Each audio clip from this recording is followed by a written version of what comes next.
हूँ मानसी सुदर्शन। आप देख रहे हैं सिटी न्यूज।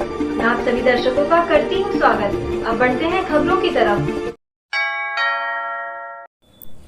रामनगरी अयोध्या के गालीबाज कथित जगत गुरु परमहंस दास के उनके कथित पद व नाम के साथ साथ उनके आचरण को लेकर अयोध्या के महंतों ने कड़ी नाराजगी जताई है। उन पर जगत गुरु पद का गलत इस्तेमाल करने का भी आरोप लगाया है। इन आपत्तियों के विरोध में परमहंस को अयोध्या से बाहर निकाले जाने का प्रस्ताव संतों की बैठक में पारित किया गया। रेजिडेंट मजिस्ट्रेट को इसकी कॉपी देकर कार्रवाई करने की मांग भी की गई है। वहीं संतों का कहना है कि उदय रामदास को परमहंस और जगत गुरु शब्दों से संबोधित करना अनुचित है। संत समाज ने उदय रामदास को ऐसे पदों की मान्यता नहीं दी, जिसको लेकर संतों ने फर्जी जगत गुरु और परमहंस बंद समाज के साथ छल कपट करने का आरोप लगाया है। उदय रामदास की असलाह के साथ तस्वीर वायरल पर भी उठाया सवाल। कथित संत का अवांछनीय तत्वों से संबंध हो सकता है। अगर 24 घंटे में कार्रवाई नहीं हुई तो संत समाज खुद से निर्णय लेगा। अयोध्या में किसी भी अप्रिय घटना का कारण उदय रामदास बन सकते हैं। बता दें कि आज रामनगरी के श्रीमद् वाल्मीकि रामायण भवन में अयोध्या के संतों और महंतों ने बैठक की थी। ये बैठक मणिराम दास छावनी के उत्तराधिकारी महंत कमल नयन दास की अध्यक्षता में हुई। बैठक के बाद संतों ने जिला प्रशासन को भी ज्ञापन दिया।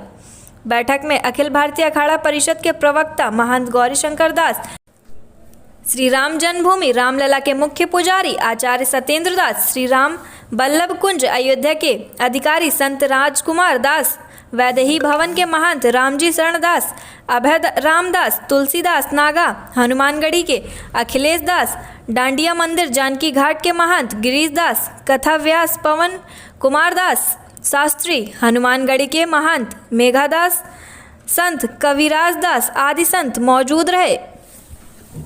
के द्वारा सौंपा गया है, क्या है ज्ञापन? इस ज्ञापन में जो भी चीजें हैं उसको हम उच्च अधिकारियों से अवगत करा देंगे। इनमें इनकी जो डिमांड है वो डिमांड हम जिला मजिस्ट्रेट महोदय को अवगत करा देंगे और जो भी इसके संबंध में कार्रवाई की जाएगी वो समय एक डेफिनेट टाइम पीरियड में कर दी जाएगी। संतों ने संतों के खिलाफ एक संत के खिलाफ ज्ञापन दिया है, तो ऐसे में प्रशासन जो है वो कितने दिन में ये कार्रवाई करेगा? क्योंकि संत अभी इस समस्या को पहले संज्ञान में आया है। इस संदर्भ में हम इसकी पूरी जांच करेंगे। जैसे ही तथ्य सामने आएंगे उस हिसाब से कार्रवाई करा दी जाएगी। Thank you sir. Thank you. ये क्या निर्णय लेगा, किस प्रकार की ये बैठक रही? तपस्वी जी की छावनी प्राचीन सिद्धपीठ है, तपस्वियों का स्थल है। तपस्वियों ने घोर साधना करके उस स्थान का निर्माण किया है संतों के लिए, और आज उस स्थान की मर्यादा भंग होती चली जा रही है। संतों की इसी के लिए बड़ी चिंता थी। उस स्थान पर एक उदय राम नाम का व्यक्ति, जिसका उस स्थान से कोई प्रयोजन नहीं है, महंत जी ने भी कोई उसको अधिकार नहीं दिया है। अपने को ही परमहंसाचार्य और धीरे धीरे जगत गुरु रामानंदाचार्य ऐसे नाम से अपने को घोषित करके अनर्गल प्रचार प्रसार कर रहा है, जिससे समाज की बहुत बड़ी निंदा होती है। इसलिए आज सारा समाज अयोध्या का एकत्र है और एकत्र होकर के प्रस्ताव पारित करता है, जल्द से जल्द उसको यहाँ से निष्कासित किया जाए। प्रशासन अगर नहीं करता है तो समाज हमारा स्वतः कठोर कार्रवाई करेगा, उसे यहाँ से निष्कासित करेगा। कर्नाटक के हिजाब मामले को लेकर सुप्रीम कोर्ट ने जहां स्कूल में यूनिफॉर्म पहनकर ही आने की अनुमति दी है, तो वहीं इस मामले को लेकर बाबरी मस्जिद के पक्षकार रहे इकबाल अंसारी ने यूनिफॉर्म में स्कूल आने को लेकर समर्थन किया है। साथ ही मुसलमान समुदाय से कहा है कि अनुरोध करते हुए जय श्री राम का नारा लगाने वाले से कोई ऐतराज नहीं होना चाहिए। वह इकबाल अंसारी ने कहा, इस समय सवाल इलेक्शन का है और हिजाब का मामला कर्नाटक की बात है। स्कूल हो या कॉलेज, वहां पर यूनिफॉर्म है और हिजाब इसके बाहर का मामला है। इसके लिए कोर्ट ने जो फैसला दिया है, कॉलेज और स्कूल आए तो यूनिफॉर्म में ही आए। हमारे इस्लाम में भी यही कहा गया है कि स्कूल और शिक्षा लेने के लिए नियम का पालन करना चाहिए।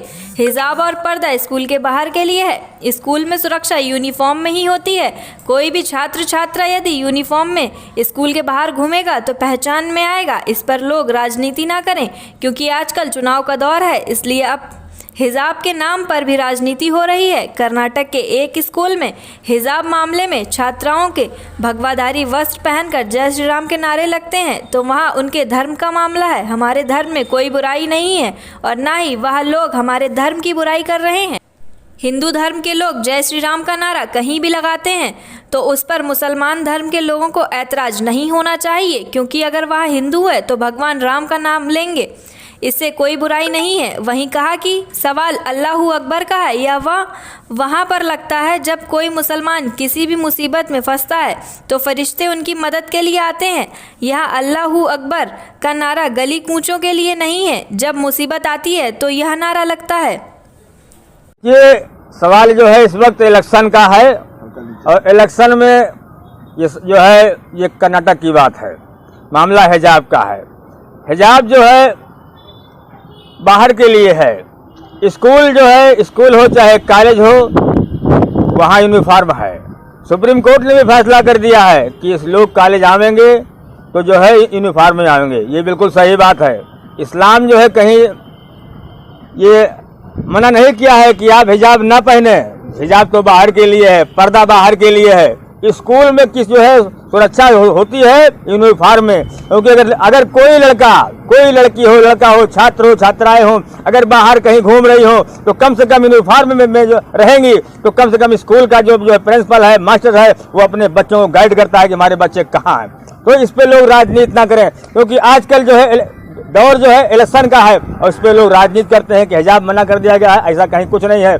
जो कुछ सच्चाई है वो केवल इलेक्शन की है कि इलेक्शन में लोग हिजाब के नाम पे राजनीति कर रहे हैं। जो सुप्रीम कोर्ट ने कहा है वही बेहतर है। सवाल हिंदुओं का है, जय श्री राम का नारा वो लोग लगाते हैं, उनके धर्म की चीज है।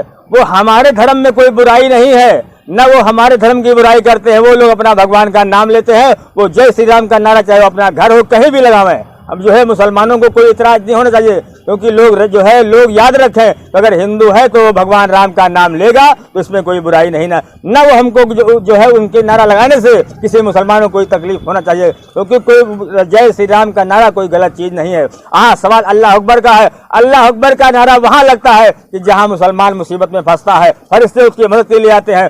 ये जो अल्लाह अकबर का नारा हर गली कूचे के लिए नहीं है। जब कहीं कोई मुसीबत आती है तो लोग जैसे जय श्री राम का नारा लगता है वैसे अल्लाह अकबर का जो है नारा भी है कि अगर मुसलमान कहीं मुसीबत में फंसा तो अल्लाह अकबर का नारा वो लगावेगा।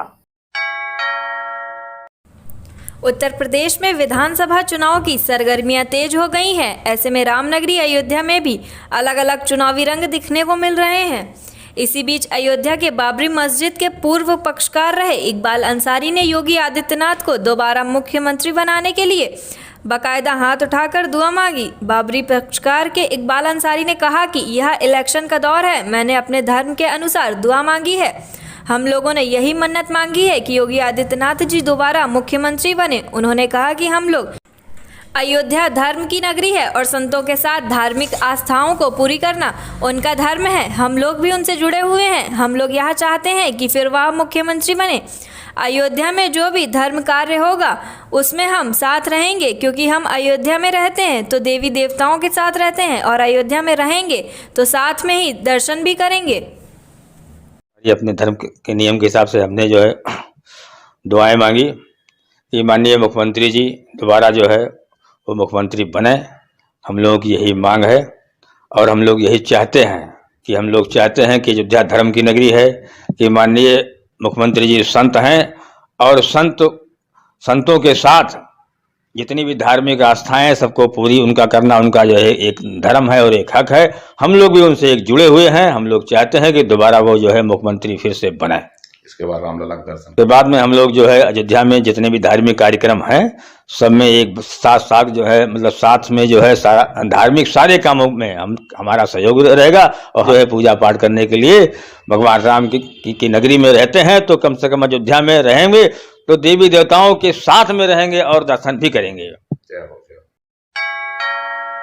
आज के लिए बस इतना ही। कल फिर मिलेंगे इसी समय इसी चैनल पर। अब हमें दीजिए इजाजत। नमस्कार।